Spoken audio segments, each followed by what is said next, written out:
E eu tive a oportunidade de ficar meia hora conversando com ele e de fazer a inspeção completa do quarto e do espaço que ele fazia o banho de sol, né? O quarto, ele tem 3 por 4 metros, uma cama de solteiro, o frigobar e o banheiro. Não existe uma comunicação externa, né, daquele quarto. Não tem visibilidade do plantão ali da polícia penal, nem nada. É uma porta, fecha a porta e acabou. E ele fica 22 horas por dia trancado dentro daquele quarto. 2 horas fora do quarto é a mesma coisa que o Secote, né? Os prisioneiros de El Salvador ficam fora. Então, ele se alimenta dentro do quarto, não? Sim, dentro do quarto. Caramba. É uma limitação espacial muito grande e a falta de visibilidade, né? Se fosse uma pessoa da nossa família, teria alguém dormindo. Quando eu saí da UTI... Eu não sei porque o senhor está rindo quando estou falando. Eu estou rindo porque a senhora está contando uma piada. Entende? Não é uma piada. Vossa Excelência não é formado em direito. Vossa Excelência falou sobre o PCC. O PCC que é uma organização criminosa exportada pelo Brasil. Por que o governo federal é contrário a classificar organização criminosa como organização terrorista? Isso, ministro, é pro senhor aprender o que é fake news, o que é falso e mentiroso. É esse tipo de moral de esgoto que Vossa Excelência traz aqui pra Câmara.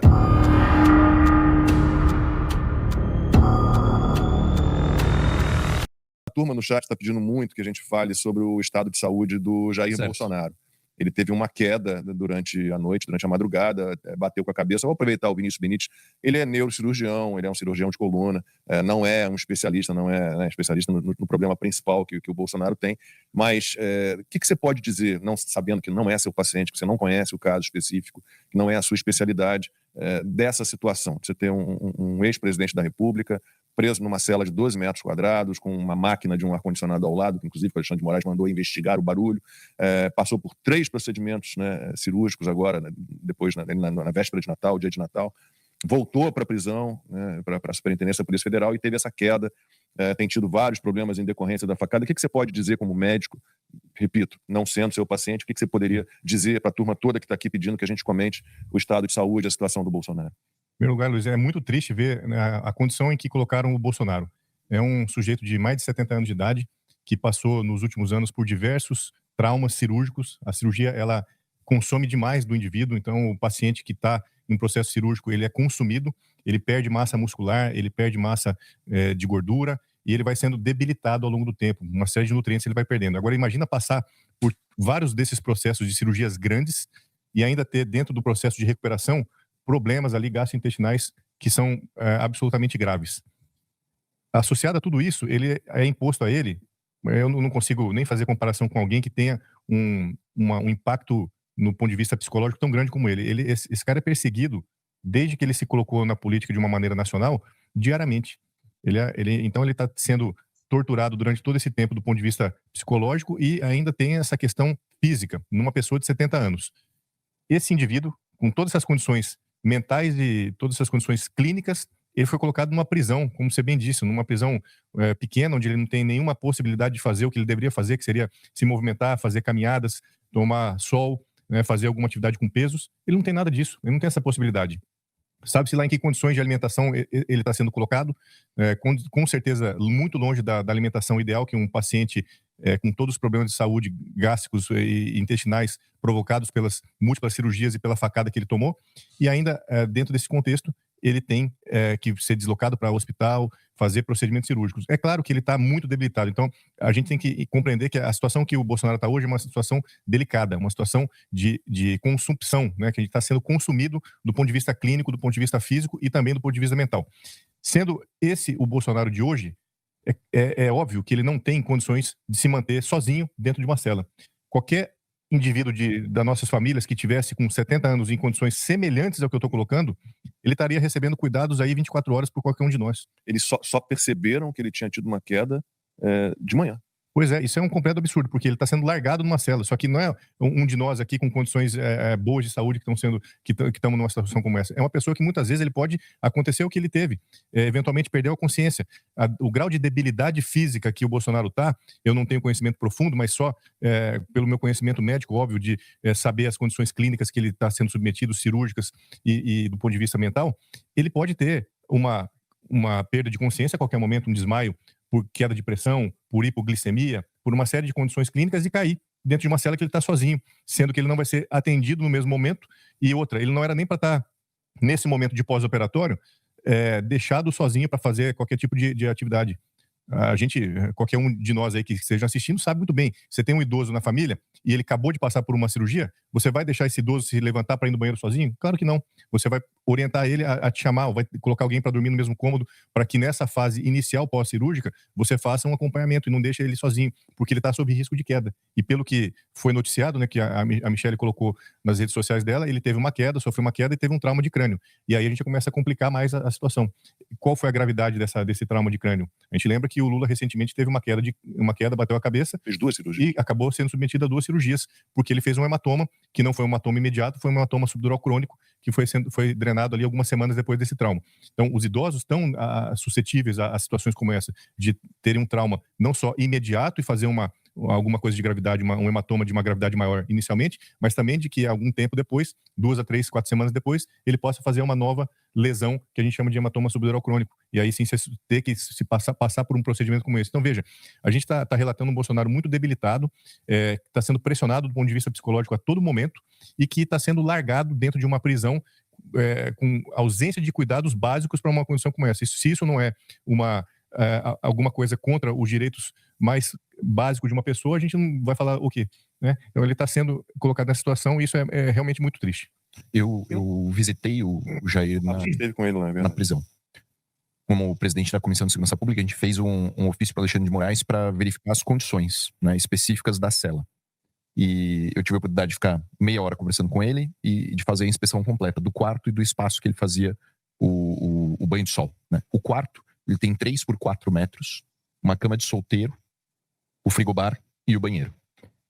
Não existe uma comunicação externa, né, daquele quarto. Não tem visibilidade do plantão ali da Polícia Penal, nem nada. É uma porta, fecha a porta e acabou. E ele fica 22 horas por dia trancado dentro daquele quarto. 2 horas fora do quarto é a mesma coisa que o Secote, né? Os prisioneiros de El Salvador ficam fora.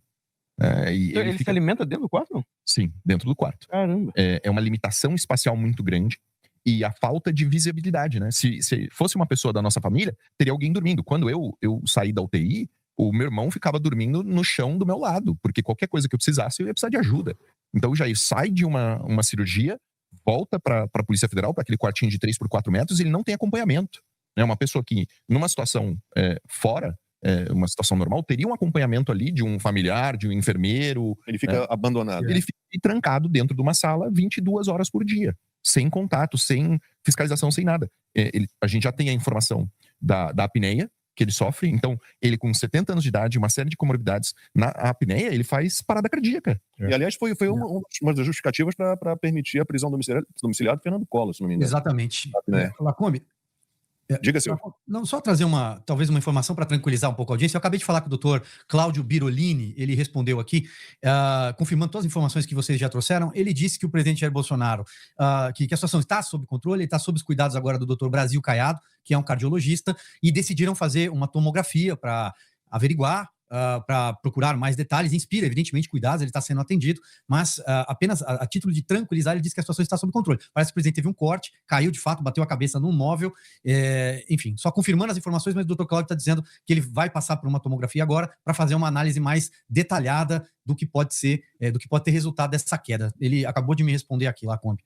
Silvio, e sem sensacionalismo, né, como neurocirurgião, vou repetir aqui, um trauma craniano que leva a um corte na cabeça, ele pode sim, na condição de sendo um idoso, fazer tardiamente um hematoma, que foi exatamente o que aconteceu com o Lula, um pouco de tempo atrás. É o sangramento dentro do crânio. O sangramento dentro do crânio, que ocorre tardiamente, que a gente chama de crônico. Ele vai acontecer ali em torno de 2 a 4 semanas depois do trauma inicial. As semanas do trauma inicial. Como você faz esse acompanhamento? Então, você faz um acompanhamento clínico, vai fazer uma tomografia. Então, pelo que o Silvio acabou de trazer pra gente, ele vai ser submetido a uma tomografia para ver se não tem nenhum sangramento imediato, mas clinicamente tem que ser acompanhado para ver se daqui a algum tempo ele vai sofrer alguma alteração mental, alguma dor de cabeça crônica, e aí sim ser submetido a um novo exame de tomografia para uma reavaliação.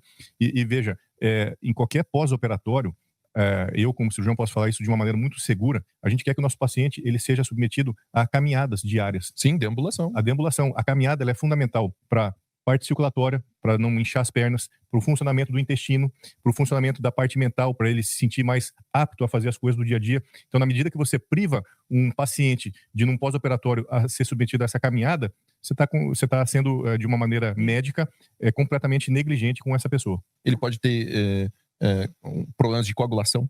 Exato. Pode fazer um trombo. Exato. Né? Eu fiquei 11 dias na UTI sem conseguir me mexer. Cara, o corpo ele começa a derreter. Você perde todo tipo de musculatura, todo tipo de tensão. O andar, ele revigora o indivíduo de uma forma, mesmo que seja com auxílio de pessoas, o andar é fundamental. Não andou... Sim.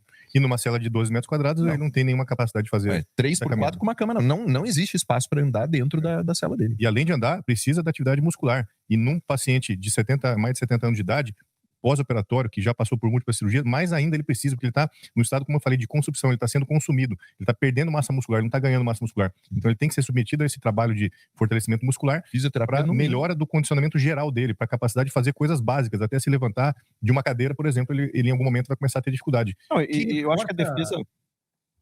Pode falar, Silvio. Perdão, não. O que reforça a necessidade, a urgência de uma prisão domiciliar imediata. Porque o Lacombe falava há pouco sobre uma comparação, até por uma questão de equidade, com o caso do Fernando Collor de Mello, que é um ex-presidente condenado, aliás, o trânsito em julgado da sentença do Collor é infinito. E passou pelo próprio gabinete do ministro Alexandre de Moraes a concessão da prisão domiciliar ao Collor, mais de 8 anos por corrupção. Crimes envolvendo uma subsidiária da Petrobras.